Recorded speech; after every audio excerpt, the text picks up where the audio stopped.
one of the one of my favorite stories about working on The Rock and working with Michael Biehn is that there's one scene in the movie, and it's not the scene where I'm screaming at Ed Harris and he's screaming back at me, but there's a scene where we're kind of out on the like on an Air Force base or whatever, and this car pulls up or van pulls up, sort of a military van pulls up, and we all pile.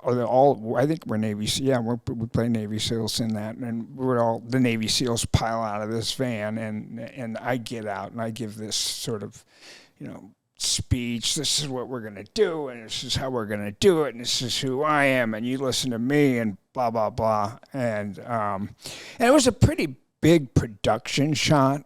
You can go shoot something in the corner of a room, and you can spend, you can do 20 takes of that. But when you have a big shot like that one, you've got so many people involved, so many elements involved. You've got smoke, you've got, helicopters, 10 actors. I think there might have been a helicopter in the shot. There was just all sorts of it was a big shot. A lot of hardware. A lot of hardware. And it's like a pep talk to go into action. Yeah. To assemble that shot or to redo that shot, okay, so we do the shot. All right, if we wanted to do a take 2 of it, it's going to take them 30 minutes at least, maybe 40 minutes to just reset everything from wardrobe to helicopters to all this sort of stuff. I had a lot of moving parts in that shot. And I wasn't really thinking about that as any sort of big deal. I had all the dialogue in it, and I come out of the van, and there's Nick Cage and Connery, Sean Connery, and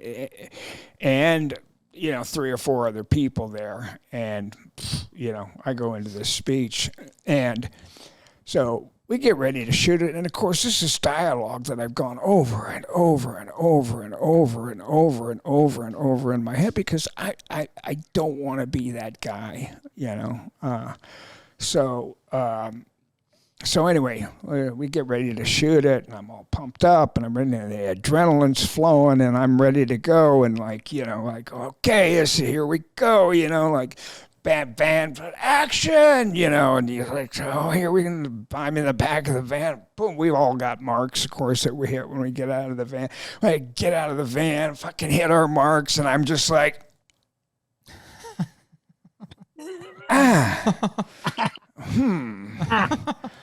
what was I supposed to say here? It was the worst time in my life that had happened in a shot in front of fucking Sean Connery and Nicolas Cage and all my Navy SEALs guys who were with me. And I'm just it's just a blank slate. And I'm just looking what the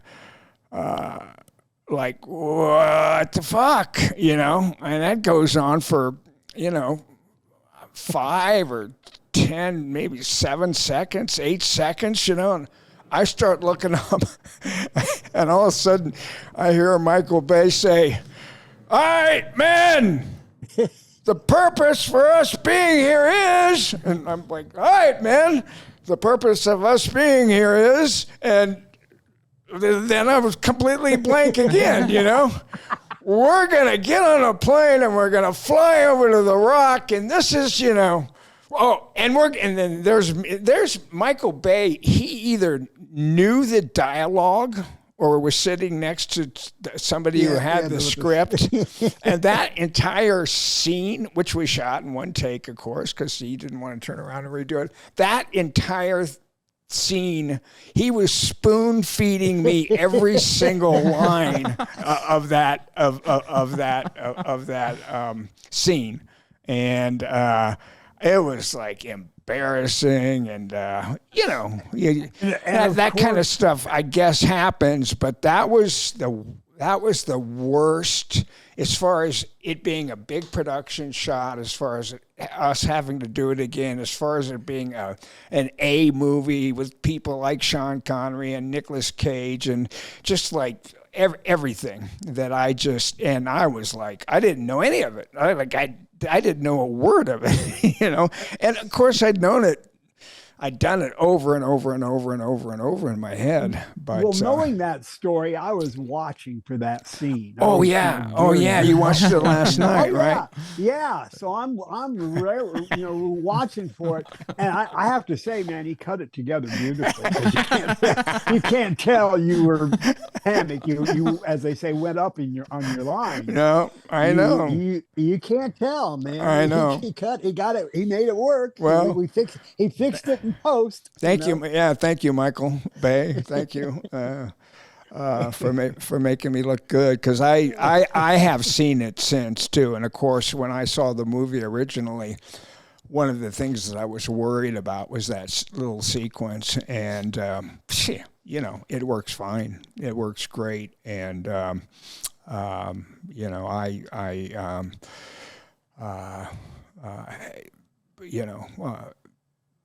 I've seen Michael since that he used to go to Ed's parties. People are always talking about like parties, big parties and stuff like that. Ed LaMotta, my agent, used to have the biggest parties and the most, walk in and Sidney Poitier would be there, and there was fucking O.J. Simpson there, and Tom Brokaw and Barbara Streisand. Yeah, like that's who you see when you walk in the door, and